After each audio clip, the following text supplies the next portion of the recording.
Bapak Ahmad Samsudin lahir di Jakarta 27 Juli 1965. Beliau menamatkan pendidikan strata satunya di Institut Pertanian Bogor pada tahun 1989 dan melanjutkan pendidikannya di International University of Japan, Niigata, Japan 1998. Suami dari Ibu Wina Ramadiana dan ayah dari 2 orang anak ini dikenal sebagai sosok yang bersahaja. Pengalamannya di dunia perbankan sudah tidak diragukan lagi dan mengantarkan beliau menjabat sebagai Direktur Utama Bank Sumsel Bubble. Beliau meyakini bekerja adalah bagian dari ibadah. Hal itulah yang menjadi pedoman dalam melakukan beragam aktivitasnya dengan ikhlas. Dan saudara, inilah Bukan Basa-Basi. Assalamualaikum warahmatullahi wabarakatuh. Apa kabar Anda pemirsa? Senang sekali rasanya saya Wima ya Rustam kembali hadir menjumpai Anda dalam Bukan Basa-Basi. Ya, kali ini saya akan mengajak Anda untuk mengenal lebih dekat dengan tamu spesial saya, yakni Bapak Ahmad Samsudin, Direktur Utama Bank Sumsel Bubble. Bagaimana keseharian beliau? Ikuti kami dalam Bukan Basa-Basi. Ya pemirsa, sebelum melakukan syuting ini, tim Bukan Basa-Basi sudah terlebih dahulu melakukan tes PCR untuk menjaga keamanan selama menjalankan proses syuting Bukan Basa-Basi kali ini, tentunya dengan menjaga protokol kesehatan COVID-19.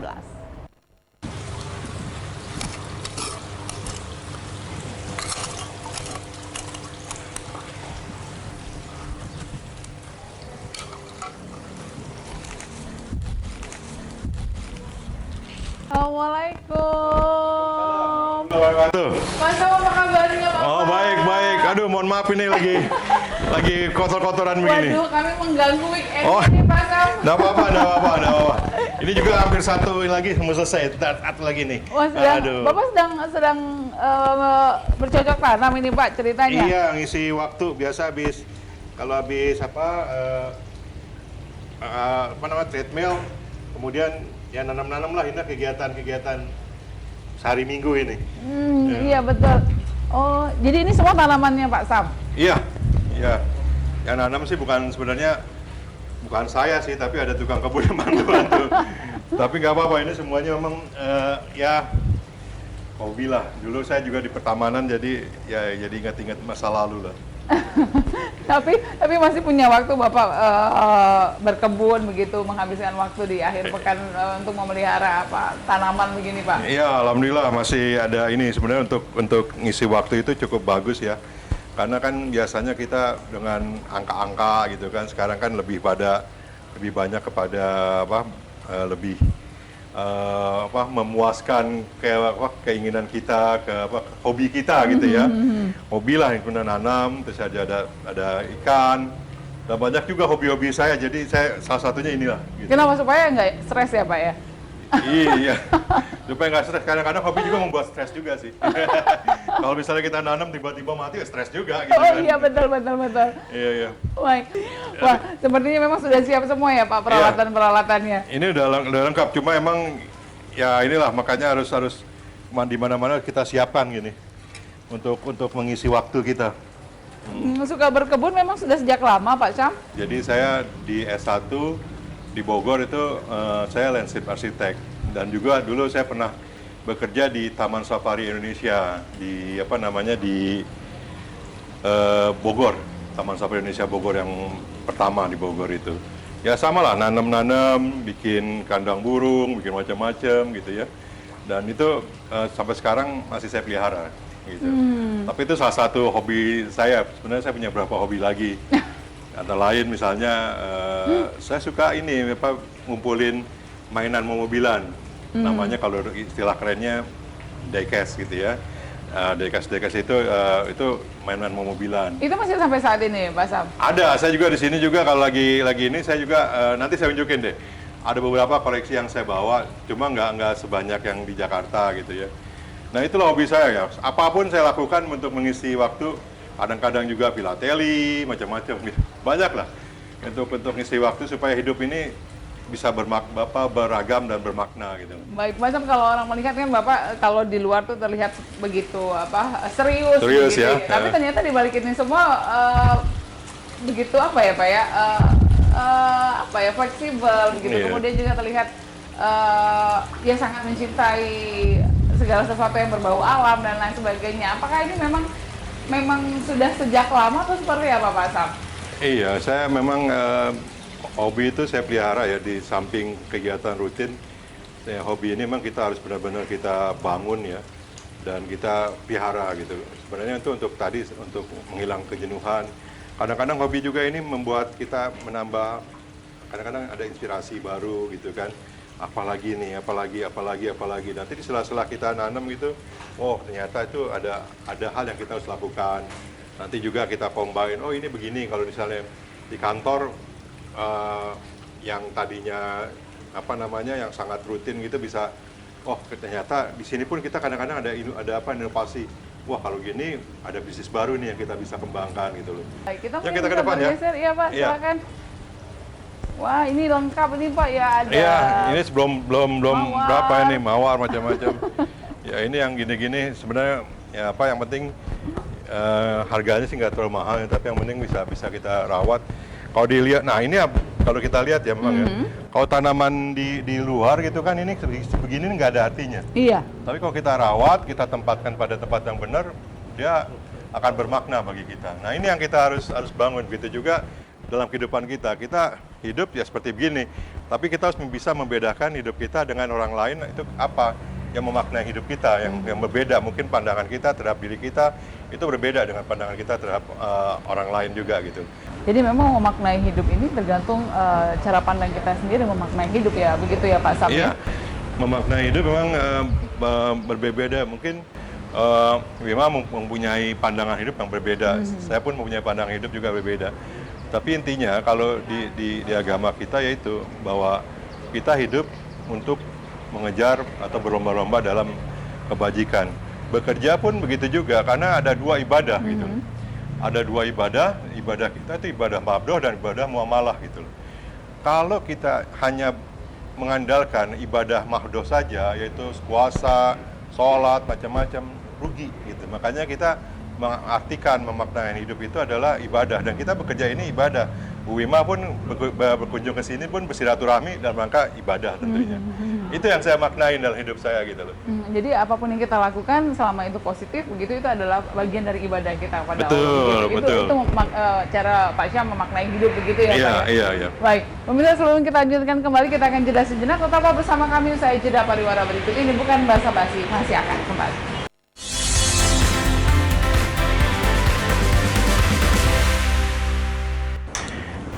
Bu Ina, silakan masuk. Iya, Silakan masuk. Aduh, sorry nih. Iya, mohon maaf. Waalaikumsalam. Mohon maaf lama kita ganti baju. Waalaikumsalam warahmatullahi. Silakan. Wah, sudah mengganggu nih Pak. Oh, enggak apa-apa. Ini emang hari Minggu ginilah kegiatannya nih. Jadi dari tadi dari berkebun, kemudian juga akhirnya masih menyita waktu Bapak juga setelah Oh, enggak santai di apa-apa. rumah. Santai aja. Oh, Pak Sam, kalau melihat memang kan sehari-hari Bapak punya banyak sekali aktivitas begitu ya. Ternyata memang di balik itu semua ada sisi lain dari Pak Sam yang menarik untuk digali begitu. Seperti tadi Bapak sudah berbicara tentang makna hidup begitu. Seperti apa implementasinya ketika Bapak mengimplementasikan makna hidup yang Bapak percayai begitu dalam kepemimpinan Bapak? Iya. Saya selalu mengajarkan ke staf-staf saya, ke insan-insan Bank Sulawesi Babel, yaitu bagaimana bekerja itu untuk lebih daripada mencari sesuap nasi atau mencari salary gitu ya. Kita harus memaknai bekerja itu sebagai ibadah kita gitu. Sayang loh, kita di kantor itu kan 8 jam, perjalanan mungkin 1 jam gitu ya, 9 jam. Kemudian kalau ada lembur, kita habisin waktu mungkin 10 jam gitu ya. Dari 24 jam, kalau hanya 10 jam kita tidak niatkan untuk ibadah, sayang gitu loh. Jadi kalau kita niatkan, berjalan aja waktu kita keluar rumah, kita niatkan kita ibadah gitu, itu udah dinilai kan. Nanti apalagi kalau kita di kantor, kita bekerja juga untuk ibadah. Nah, inilah yang saya bilang bahwa memaknai hidup itu, jadikanlah kerja itu sebagai suatu ibadah. Jadi memang dari langkah pertama itu sudah Iya, ibadah begitu ya. luruskan niat kita gitu itu. Baik, Bapak kalau melihat seperti apa sih sebenarnya tantangan perbankan saat ini? Iya, perbankan ini memang unik ya tahun sekarang ini. Kita dihadapkan kepada satu, pertama kita terkena yang namanya tantangan yang pertama itu industri 4.0 gitu ya. Kita mengarah kepada digital gitu ya. Yang kedua, kita juga dihadapkan kepada masalah COVID di tahun lalu, utamanya di bulan Maret gitu ya. Yang ketiga, kita ada regulasi-regulasi penting di perbankan gitu ya. Regulasi-regulasinya itu terkait dengan permodalan gitu ya, di mana bank-bank yang modalnya belum cukup itu diminta untuk berkonsolidasi gitu ya. Kemudian juga ada regulasi terkait dengan selain permodalan juga terkait dengan beberapa hal yang menyebabkan bank itu harus benar-benar menjaga modal, bisnisnya, macam-macam. Dan juga ada governance-nya yang harus dijaga, tata kelola. Keempat, tantangan kita adalah kita ini banyak sekali fintech sekarang ya, finansial teknologi. Yang begitu banyak, begitu masif. Dengan adanya COVID, digital, bank sekarang ini dituntut untuk lebih masuk ke digital. Itu luar biasa loh. Dulu kita nggak bayangin kita WFH. Jangan adanya pandemi ini Allah ngasih jalan gitu. Baik, Pak Sam, ini juga yang menarik, Bapak juga begitu dekat, begitu erat juga dengan UMKM, kemudian dengan kearifan lokal. Nah, apa sih sebenarnya nilai-nilai yang ingin diambil dari UMKM dan juga kearifan lokal sehingga begitu dipusatkan begitu perhatian kepada UMKM dan juga kearifan lokal yang ada? Iya, nah ini yang menariknya gini, emang sih kalau kita lihat ya, kalau dulu tahun 98, 2005 kita resesi, itu UMKM paling kuat, paling kuat. Tetapi dengan adanya pandemi ini, resesinya itu udah dua. Ya kita kena resesi sosial, kita kena resesi ekonomi. Nah, kedua hal ini yang terkena adalah UMKM gitu loh. Nah, bagaimana cara UMKM itu maju gitu ya? Bank mungkin akan bisa memberikan dana pembiayaan. Tetapi kita harus dibantu UMKM dalam pembinaan dan akses pasar gitu loh. Dan juga kita harus bangga untuk menggunakan UMKM kita. Nah ini, kira kan sebenarnya kain jumputan ya Pak? Jumputan. Nah kita harus benar gunakan gitu kain jumputan ini gitu. Sebagai salah satu yang kita harus lakukan. Bank Sumsel Bubble itu tiap hari Rabu harus menggunakan kain lokal itu jumputan. Kalau di Sumsel itu cual gitu ya. Bayangin aja waktu kita lakukan untuk menggunakan kain jumputan, harga di langsung naik loh. Jadi memang itu sesuatu yang benar bagus gitu ya. Nah ini yang kita harus bantu gitu juga. Kita juga bantu pembinaan. Nah ini saya ada contoh nih. Izin ya sebentar. Ya silakan Pak. Nah, ini ada satu contoh yang saya bawa ini. Gitu ya. Ini sebagai contoh. Bisa dilihat ini. Ini kan cukup yang menarik gitu. Ini kayak besek ya Pak ya? Iya besek. Ini sebenarnya produk daripada UMKM gitu loh. Kalau dulu kita itu bisa dibuka kok itu. Oh iya. Ya. Nah ini kalau kita lihat kalau kita sekarang ini masih pakai plastik gitu kan, sedangkan dengan begini kita lebih bisa ini tadi bilang kearifan lokal, jadi ini kita bisa pakai ini gitu kan dari bambu gitu kan, dianyam gitu kan, dan ini cukup artistik, bagus gitu kan untuk ininya, dan ini membuat nilai tambah bagi UMKM kita. Nah ini butuh pembinaan gitu ya. Nah setelah pembinaan, nah kita lakukan juga apa yang kita harus lakukan, yaitu lakukan untuk pasar. Nah pasar yang sekarang kita lakukan adalah pasar yang tidak hanya tradisional, tetapi dengan menggunakan sarana yang online gitu kan.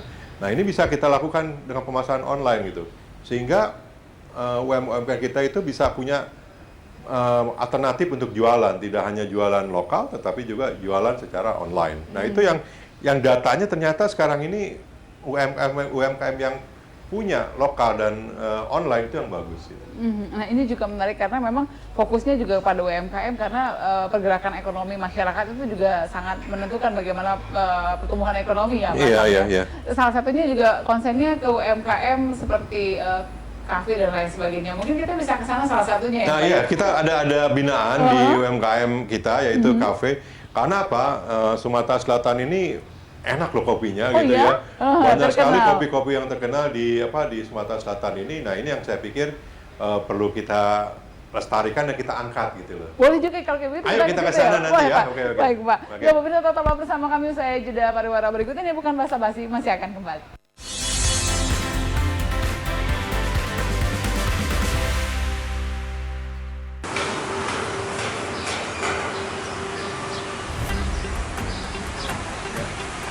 ikut saya nanti. Ya.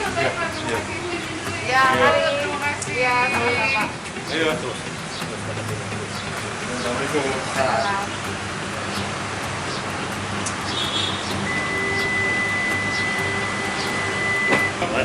Hati-hati ya. Saya nggak pernah setengah-setengah kalau itu. Saya selalu kalau memilih sesuatu seperti itu adalah total gitu. Ya seperti juga kita menikah gitu ya. Yang menikah ya sudah. Kalau saya ada itu saya komit dengan istri saya komit untuk dengan dia gitu. Mereka fokus ya ke satu segmen.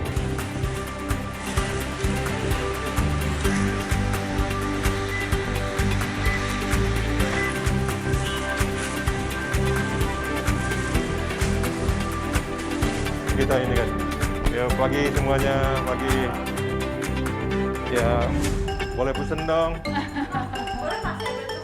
Oh ke situ ya, oh ya pesannya apa yang enak ini yang khas ya. Iya waktunya memang masih ada lah karena kondangan kan sih sampai jam 12 kalau salah ya. Betul sekali. Silakan Ibu, di mana ya? Baik, terima Ya. kasih Pak. Terima kasih Anda masih bersama kami dalam Bukan Basa-Basi, masih bersama Pak Syam. Pak Syam, kita lanjutkan kembali Iya, ya Pak ya. iya. Kita sudah sampai nih di salah satu tempat nongkrong juga untuk anak-anak saat ini. Iya. Menarik juga tempatnya. Pak Iya. silakan Pak, mungkin Iya. sembari Terima kasih, ya, dinikmati. Terima kasih. Pak Syam, Iya. kalau bercerita tentang kesuksesan sebenarnya pernah menyangkakah Bapak berada di posisi ini saat ini? Menyangka sih tidak ya, tapi memang sesuatu itu biasanya saya bikin target gitu ya.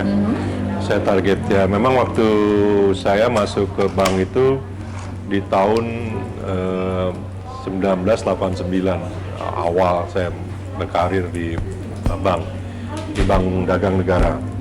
Kemudian saya naik, kemudian Bank Dagang Negara itu menjadi Bank Mandiri. Kemudian saya juga naik di situ, akhirnya saya jadi tahun 2010 dari Mandiri saya ditugaskan menjadi direktur di Bank Syariah Mandiri.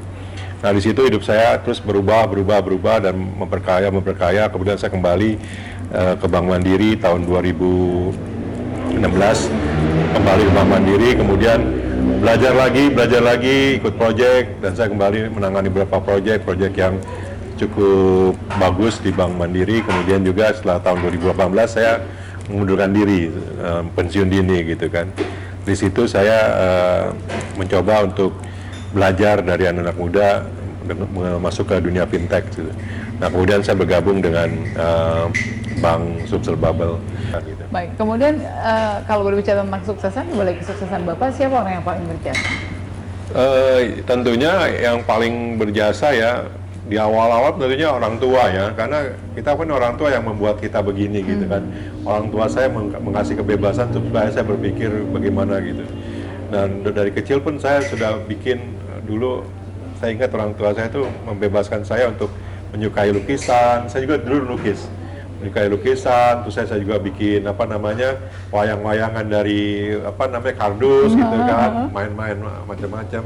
Dan di situ dan orang tua saya yang mendorong saya juga untuk lebih tinggi dan alhamdulillah saya masuk ke IPB gitu ya. Dan kemudian setelah menikah tentunya istri saya yang mendorong menjadi saya seperti ini. Saya yakin di keberhasilan seorang suami pasti di belakangnya ada istri ya. Istri yang mendorong saya. Maka tadi saya sampaikan, kalau ada ide-ide itu istri saya kadang-kadang mencatat dan selalu menyampaikan, Pak ada ide kemana tuh, idenya begini, lakukan seperti ini gitu loh.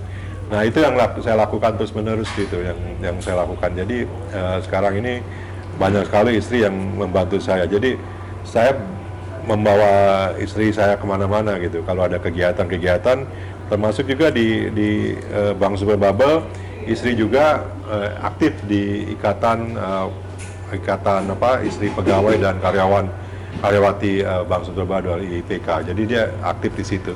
Nah itu saya pikir yang membuat saya sukses gitu. Jadi memang tidak terlepas dari peran istri begitu ya Pak, Iya. dari setiap langkah yang Bapak ambil begitu. Betul. Kemudian anak-anak apakah Bapak juga arahkan begitu ke arah yang mungkin tidak terlalu jauh begitu dari apa yang mereka inginkan atau seperti apa? Saya menganut bebas ya, anak-anak saya bukan bebas. Anak saya yang besar itu sekarang ini mengikuti jejak saya, yaitu di bank gitu ya, bekerja di bank. Tetapi dia, saya sampaikan ke beliau bahwa apa yang di bank itu kamu lihat juga passionnya di mana. Bank itu umum, passionnya di mana. Kebetulan saya juga background saya risk management, anak saya ngambil S2-nya di risk management, jadi dia mengikuti saya. Kalau anak saya yang kedua, dia kuliah di perguruan tinggi di Bogor gitu, seperti saya juga, dan istri saya ketemu istri saya itu di kampus. Sama-sama ya? Sama-sama kampus. Kebetulan saya aktivis kampus, istri saya aktivis kampus gitu kan.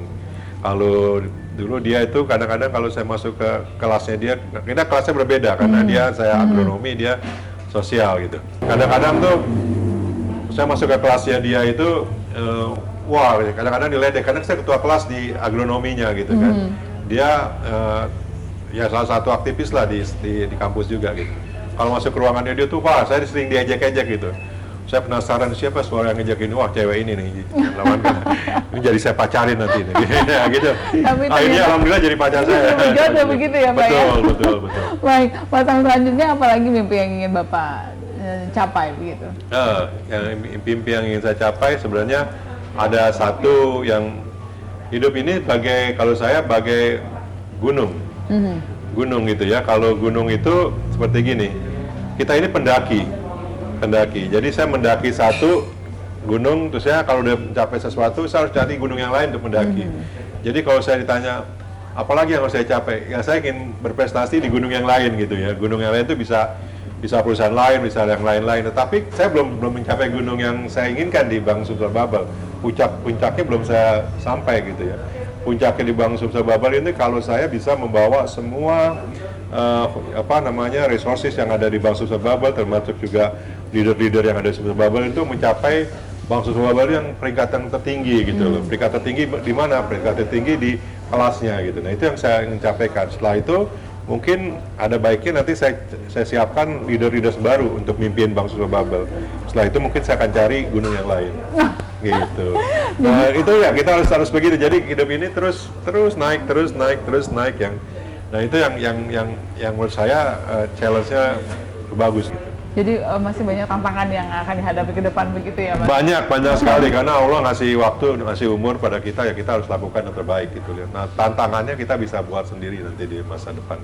Karena Pak Sam juga meyakini bahwa bekerja adalah ibadah begitu. Iya, bekerja ibadah, kemudian juga hidup ini adalah sesuatu yang kita harus raih dan kemudian sesuatu kita harus naik terus, seperti seorang pendaki, kita daki gunung satu, selesai di gunung satu, daki lagi gunung yang lain, gitu, ganti gunung yang lain.